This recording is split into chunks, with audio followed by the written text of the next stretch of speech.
The kind of silence that fills a hospital hallway at 2 in the morning isn't peaceful. It hums. It buzzes under the fluorescent lights and settles into your bones like something that was always there, waiting.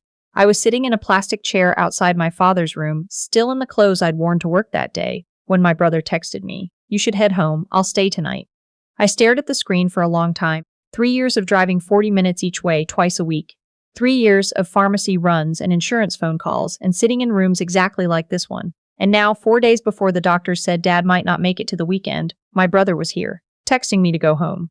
I put my phone face down on my knee and looked at the ceiling. I didn't go home. Let me back up because this story doesn't start in a hospital. It starts in a kitchen about 3 years ago on a Tuesday afternoon in October.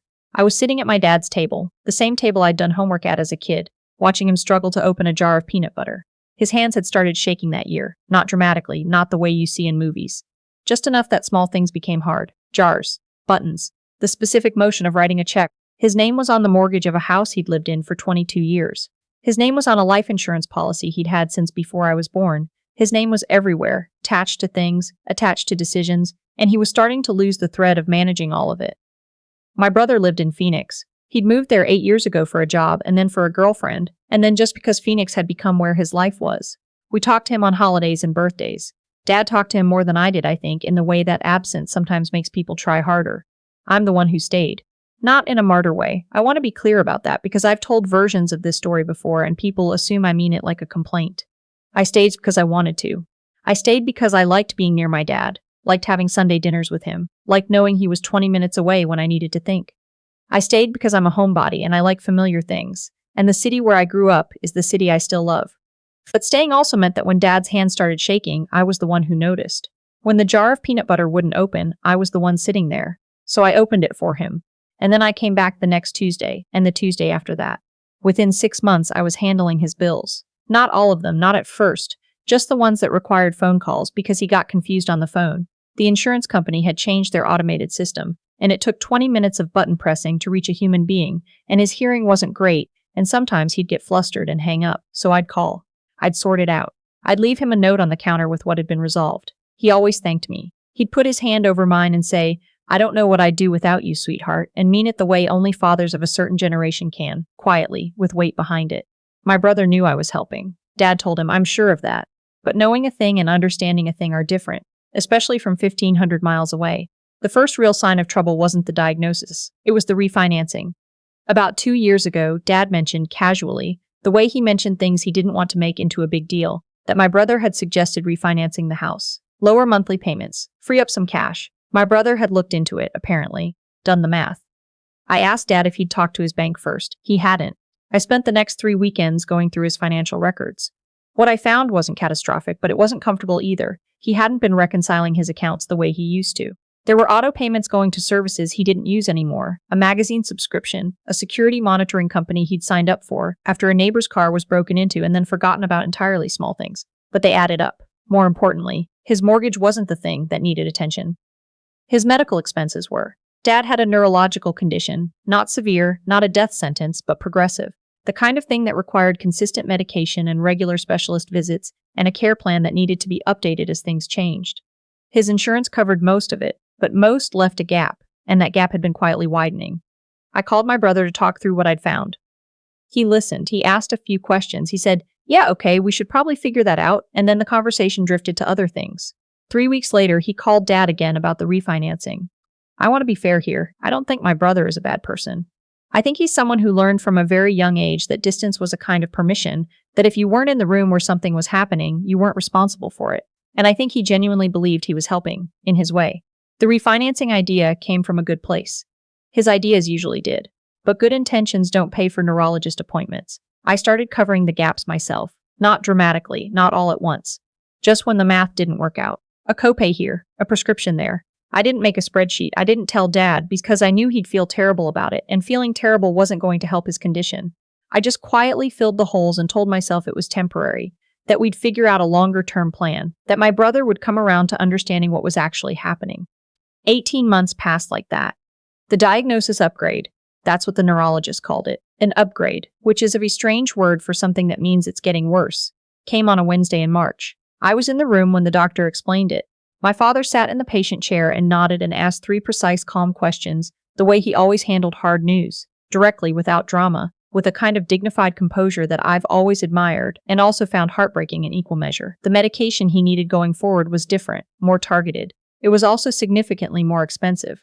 I called my brother that night. This time the conversation was longer. He asked about Dad's insurance, and I explained what I'd explained before, that the coverage had limits, that we were already navigating gaps. He got quiet in the way people get quiet when they're doing math they don't want to do. Then he said something that I've thought about almost every day since. He said, I don't know why you're covering it. He has the house. That's an asset. I said, he lives in the house. My brother said, I know that. I'm just saying, long term, there are options. I said, what kind of options? He said he'd look into it. He didn't call back for 2 weeks. When I found out about the will, it wasn't because someone told me. It was because I was helping Dad organize his filing cabinet, the kind of task that takes 3 hours and turns into a minor archaeological dig through decades of paper. And I came across a document I didn't recognize. It was dated 7 months earlier. It was signed. It was witnessed. I sat on the floor of my father's home office with that document in my hands and read it 3 times. I'm going to be honest about what I felt in that moment because I think it matters. My first feeling was not anger. My first feeling was something quieter and stranger than anger. It was the feeling of a floor disappearing under your feet. Not painfully, not dramatically, just suddenly not being there. The will left the house and the majority of the estate to my brother. There was a provision for me. Not nothing, not cruel. But it was the kind of provision that makes you realize you were being thought of as someone who would be okay, and therefore didn't need as much thought. I put the document back in the filing cabinet, in its folder, in its alphabetical place. I finished organizing the cabinet. I made my father a cup of tea and sat with him for another hour and talked about nothing important, the way we did on good afternoons. Then I drove home and sat in my car in my own parking lot for a long time. I didn't say anything for 4 days. I've always been someone who needs to think before I speak, not because I'm calculating, but because I learned early that words said in the wrong moment don't land. They just scatter, and I had things I needed to actually land. On the 5th day, I called my brother. I told him I'd seen the will. I kept my voice even. I told him what I'd been covering, financially, for the past year and a half. I had numbers. Not because I'd been keeping score, but because I had bank statements. There was a long silence. Then he said, Dad didn't tell me you were doing all that. I said, I know. He said, I thought you were just helping out, like the way family helps out. And I said, I was. That's exactly what I was doing, for 18 months. Another silence. I could hear him breathing. I could hear whatever was happening in his kitchen in Phoenix. The refrigerator hum, a television somewhere. He said, I don't think you should read too much into the will. Dad was just trying to be practical. I have kids. I said, I know you have kids. He said, it's not about valuing you less. I said, I didn't say it was. And then I said the thing I'd spent 5 days figuring out how to say, I'm not asking you to change anything. I'm telling you that I need to stop covering the gaps in Dad's medical expenses, because I can't keep doing that, and I don't think it was something anyone asked me to do formally or acknowledged afterward. So I need us to figure out a plan. Together. Like family. He said he'd call me back. He called me back 3 days later, which is when he told me about the reverse mortgage. I want to explain what a reverse mortgage actually does to a house, because I didn't fully understand it until I talked to a financial advisor, and I think most people my age don't. It doesn't just free up cash. It means the bank eventually gets the house. There are conditions, protections. It's not a scam exactly. But for my father's specific situation, with his specific assets and health trajectory, it was almost certainly going to mean that within 5 to 8 years, there would be no house to inherit for anyone. I pointed this out to my brother. He said he knew that. I said, so you understand that the will, the way it's currently written, assumes an asset that might not exist. He said he and Dad had talked about it, that Dad understood. I asked if I could talk to Dad about it. My brother said, sure, of course. I drove to Dad's house the next afternoon. We sat at the same kitchen table. I told him I had some questions. He looked at me with the expression he always gets when he knows a conversation is going to be harder than it appears.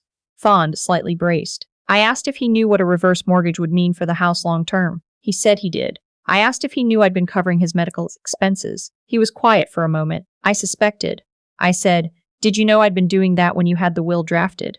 Another pause. Longer this time, he said, I thought you were okay. You always seem okay.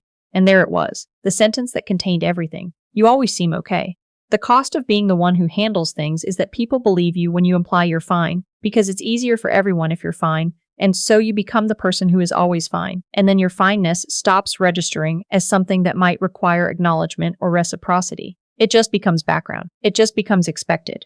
I didn't cry. I'm not saying that as a point of pride. I'm saying it because I think I'd already done the crying, alone in my car 4 days earlier, and by the time I was sitting in that kitchen, I was mostly just tired. I said, Dad, I love you, and I am fine, but I need you to understand what has actually been happening, not so you feel bad.